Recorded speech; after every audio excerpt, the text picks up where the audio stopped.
मेरे साथ बोलिए, भारत माता की। क्यों भाई, कांकेर वालों की आवाज को क्या हो गया है? ऐसी आवाज नहीं चलेगी। 11 की 11 जीतनी है या नहीं जीतनी है? मोदी जी को फिर से प्रधानमंत्री बनाना है या नहीं बनाना है? तो मेरे साथ दोनों हाथ उठाइए, उठाइए दोनों हाथ, विजय के संकल्प की मुट्ठी भींचे और प्रचंड आवाज से बोलिए, भारत माता की जय श्री राम, जय जय श्री राम।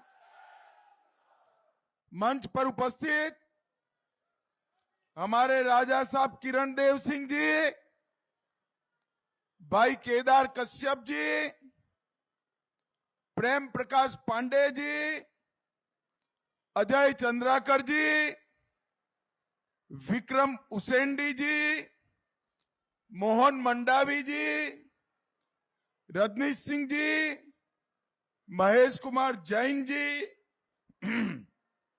यशवंत जैन जी, भूपेंद्र नाग जी, भरत मटियारा जी, और आज जिनको जिताने के लिए मैं यहां आया हूं, हमारा जमीन से जुड़ा हुआ प्रत्याशी भाई भोजराज नाग जी के लिए जोर से ताली बजाओ सभी लोग। और आज की सभा में आए हुए प्यारे भाइयों, बहनों, माताओं और मेरे जिगर के टुकड़े जैसे युवा मित्रों, आप सभी को नमस्कार। चलो पत्रकार भाइयों के लिए ताली बजाओ, सभी लोग बैठ गए हैं। आज कंक ऋषि की इस महान तपोभूमि पर माता दंतेश्वरी, मां योग माया, कांकेश्वरी, मां बलमेश्वरी, मां महामाया, शीतला माता, बड़ा देव और बूढ़ा देव, सभी को प्रणाम कर कर मेरी बात की शुरुआत करना चाहता हूं। जल, जंगल और जमीन के लिए शहीद होने वाले शहीद गेंद सिंह जी को भी प्रणाम कर कर मेरी बात की शुरुआत करना चाहता हूं। भाइयों और बहनों, सबसे पहले मैं प्रभु श्री राम के नैनीहाल में आया हूं और हम सब ने अपने जीवन में इस 17 तारीख को एक अनुपम दृश्य देखा। 500 साल से टेंट में बैठे हुए रामलल्ला अपना जन्मदिन रामनवमी भव्य मंदिर में बनाए और वहां सूर्य तिलक का दृश्य हमने देखा। भाई और बहनों, जब से राम मंदिर टूटा तब से करोड़ों लोगों की इच्छा थी, कई लोग शहीद हो गए कि रामलल्ला अपने मंदिर में विराजमान हो, मगर एक कांग्रेस पार्टी सालों तक रामलल्ला के जन्मभूमि के प्रश्न को अटकाती रही, लटकाती रही, भटकाती रही। आपने मोदी जी को दूसरी बार प्रधानमंत्री बनाया, मोदी जी ने केस भी जीता, भूमि पूजन भी किया और प्राण प्रतिष्ठा कर कर जय श्री राम कर दिया।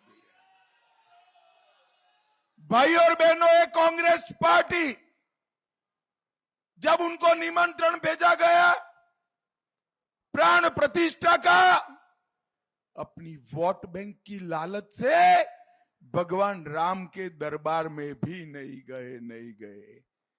उनको जो करना है वो करने दो, हम नहीं डरते हैं। हमने न केवल राम मंदिर, काशी विश्वनाथ कॉरिडोर, केदार धाम, बद्री धाम और अब सोमनाथ का मंदिर भी सोने का फिर से बन रहा है। भाइयों, नरेंद्र मोदी जी ने इस 10 साल के अंदर बहुत बड़ा परिवर्तन करने का काम किया है। मोदी जी ऐसे प्रधानमंत्री है जिनके पास 10 साल का ट्रैक रिकॉर्ड भी है और 25 साल का एजेंडा भी है। मैं राहुल बाबा को पूछना चाहता हूं, 4 पीढ़ी ने शासन किया। राहुल बाबा 4 पीढ़ी ने, जवाहरलाल नेहरू, इंदिरा गांधी, राजीव गांधी, सोनिया, मनमोहन सिंह और अब आप, मुझे बताओ मेरे छत्तीसगढ़ के गरीबों के लिए क्या किया? ये कांग्रेस पार्टी ने छत्तीसगढ़ राज्य बनाया क्या? जोर से हाँ ना बोलना भाई, बनाया? जोर से बोलो, बनाया। महतारी वंदन का पैसा भेजा, किसानों को पैसा भेजा, तेंदुपत्ता वालों को बोनस दिया, माताओं के घर में गैस का सिलेंडर दिया, गरीबों को घर दिया, गरीबों को शौचालय दिया, नल से जल दिया, किसान का 3100 रुपया में चावल धान खरीदा और हर गरीब को 5 किलो अनाज मुफ्त में देने का काम किया क्या? तो राहुल बाबा, ये सब तो हमारे नेता नरेंद्र मोदी ने किया। नरेंद्र मोदी, आप छत्तीसगढ़ आओ तब इस बात का हिसाब लेकर आना। भाई और बहनों, आज नरेंद्र मोदी जी ने देश के 60 करोड़ गरीबों को 5 लाख तक का पूरा स्वास्थ्य का खर्चा फ्री ऑफ कॉस्ट कर दिया है। 5 लाख तक कोई भी मेरा आदिवासी भाई बहन बीमार पड़े, इलाज के लिए खर्च करने की जरूरत नहीं है। और मैं आज कहने आया हूं एक मोदी की गारंटी। मोदी जी को तीसरी बार प्रधानमंत्री बना दो। 70 साल के ऊपर के गरीब क्या, पैसे वाला क्या, गांव क्या, शहर क्या, सभी का 5 लाख तक का खर्चा माफ हो जाएगा। ये मोदी का गारंटी। मैं आज कांकेर की भूमि पर से देश भर के वरिष्ठ नागरिकों को कहने आया हूं, फॉर्म अभी से भर लेना। 4 मई को चुनाव के नतीजे आते ही, मोदी जी के प्रधानमंत्री बनते ही देश भर के सभी वरिष्ठ नागरिकों का स्वास्थ्य का खर्चा आपका बेटा नरेंद्र मोदी उठाने वाला है। भाई और बहनों, मुझे बताओ, ये कश्मीर जो है हमारा है या नहीं है? जोर से बोलो, और जोर से बोलो, है या नहीं है? ये कांग्रेस के अध्यक्ष खड़गे साहब कहते हैं कि कश्मीर का छत्तीसगढ़ राजस्थान वालों से क्या लेन देन। अरे खड़गे जी, आपकी जो सोच हो, राहुल बाबा की जो सोच हो, छत्तीसगढ़ का बच्चा कश्मीर के लिए जान देने के लिए तैयार है, जान देने के लिए। भाई और बहनों, मुझे बताओ, धारा 370 समाप्त करनी चाहिए थी या नहीं करनी चाहिए थी? जोर से बोलिए, करनी चाहिए थी या नहीं करनी चाहिए थी? एक अनौरत संतान की तरह 70 साल तक धारा 370 को एक कांग्रेस पार्टी संभाल कर रही। भारतीय जनता पार्टी के नेता नरेंद्र मोदी ने 5 अगस्त 2019 को धारा 370 को समाप्त कर दिया। इस देश से नरेंद्र मोदी जी ने आतंकवाद को समाप्त किया। इस देश से नरेंद्र मोदी ने नक्सलवाद को समाप्ति के कगार पर लाया है। भाई और बहनों, मैं देश का गृह मंत्री हूं। 5 साल तक ये महादेव ए ब्रांड मुख्यमंत्री भूपेश बघेल शासन में थे। 5 साल तक नक्सलों पे कोई कार्यवाही नहीं होती थी। आपकी कृपा हो गई, छत्तीसगढ़ वाले ने हमारे विष्णुदेव जी को मुख्यमंत्री बनाया, विजय को गृह मंत्री बनाया। 4 ही महीने में 90 से ज्यादा नक्सलवादियों को समाप्त करने का काम ये भारतीय जनता पार्टी की सरकार ने किया। 123 लोग गिरफ्तार हुए, 250 लोग सरेंडर हुए और मोदी जी ने देश भर से नक्सलवाद को समाप्त किया है। आंध्र प्रदेश समाप्त, तेलंगाना समाप्त, बिहार समाप्त, झारखंड समाप्त, मध्य प्रदेश समाप्त।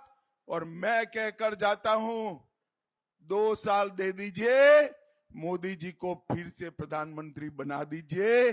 छत्तीसगढ़ से हम नक्सलवाद को उखाड़ कर फेंक देंगे। जब तक नक्सलवाद है, मेरे आदिवासी भाई बहनों को तेंदुपत्ता के लिए खड़ नहीं देनी पड़ती। आदिवासी भाइयों बहनों के घर में बिजली नहीं पहुंचती, स्कूल नहीं है, राशन की दुकान नहीं है। मैं आज बचे कुछे जो है उनको भी कहता हूं, सरेंडर हो जाओ, आपको फिर से प्रस्तापित करेंगे, वरना लड़ाई का परिणाम तय है। इस दिश से नक्सलवाद को हम समाप्त कर देंगे, समाप्त कर देंगे। भाई और बहनों, नरेंद्र मोदी सरकार ने आदिवासियों का हमेशा कल्याण किया। आदिवासी मंत्रालय कांग्रेस ने सालों तक नहीं बनाया था, छत्तीसगढ़ भी नहीं बनाया था। अटल बिहारी वाजपेयी जी ने छत्तीसगढ़ राज्य भी बनाया और आदिवासी मंत्रालय भी बनाने का काम किया।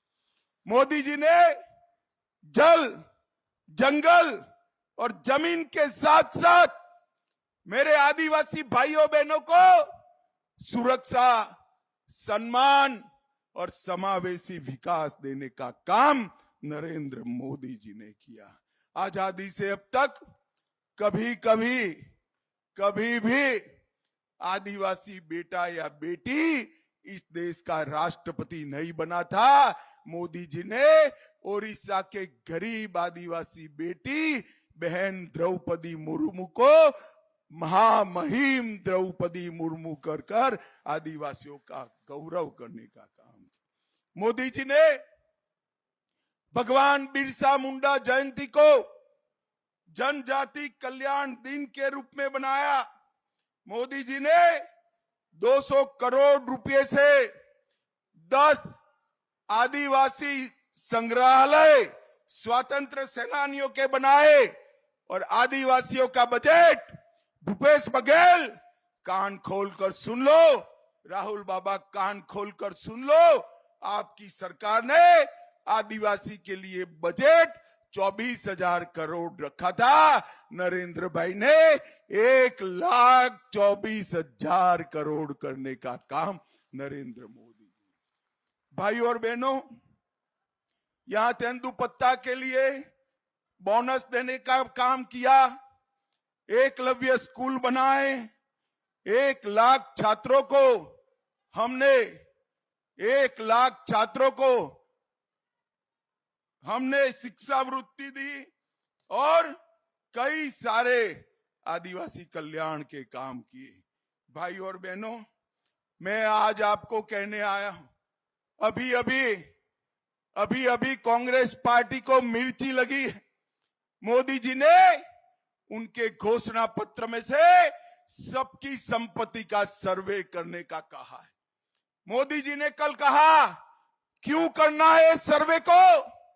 कांग्रेस पार्टी पूरी नरेंद्र मोदी पर सवाल उठा रही है। मैं आज कांग्रेस पार्टी को पूछना चाहता हूं, आपके घोषणा पत्र में सर्वे की बात है या नहीं है? राहुल बाबा देश के नाम में स्पष्ट करे। और मनमोहन सिंह, आपके प्रधानमंत्री ने कहा था संसाधन पर पहला अधिकार माइनॉरिटी का है, आदिवासी दलित का नहीं है, आदिवासी दलित का नहीं। भाई और बहनों, देश भर के मठ मंदिर और सबकी संपत्ति पर जो नजर है, वो पैसा कहां जाना वाला है, मनमोहन सिंह को याद करो। उन्होंने कहा कि पैसा पर, रेवेन्यू पर, संसाधन पर सबसे पहला अधिकार माइनॉरिटी का है।